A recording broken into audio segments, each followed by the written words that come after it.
دعا کے معنی اللہ تعالیٰ سے مانگنے اور اس کی بارگاہ میں اپنا دامن پھیلانے کی ہیں۔ دعا صرف مشکلات، گرفتاری، پریشانی اور بیماری سے چھٹکارا پانے کے لیے نہیں کی جاتی ہے، بلکہ جو لوگ خالق حقیقی معرفت سے سرشار ہیں وہ اس بارگاہ میں ہر وقت دعا کرتے ہیں تاکہ قرب الہی حاصل ہو جائے۔ قبولیت دعا کے لیے ایک ضروری شرط یہ ہے کہ آدمی جلد بازی سے کام نہ لے۔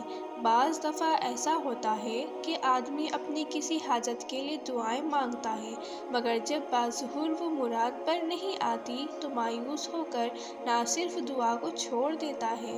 حدیث میں فرمایا گیا ہے کہ بندے کی دعا قبول ہوتی ہے جب تک کہ جلد بازی سے کام نہ لے۔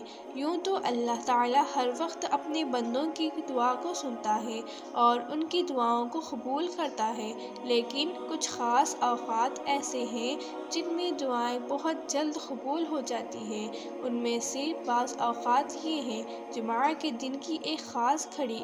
ابو ہریرہ رضی اللہ تعالی عنہ سے روایت کرتے ہیں کہ رسول صلی اللہ علیہ وسلم نے فرمایا، جن دنوں میں سورج طلوع ہوتا ہے ان میں افضل ترین دن جمعہ کا دن ہے۔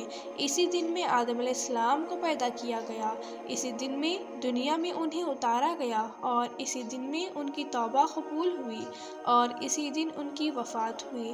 جمعہ کے دن ہی قیامت قائم ہوگی اور جنوں و انسانوں کے علاوہ ہر ذی روح چیز قیامت کے خوف سے جمعہ کے دن صبح کے وقت کان لگا کر خاموش رہتی ہے، یہاں تک کہ سورج طلوع ہو جاتا ہے۔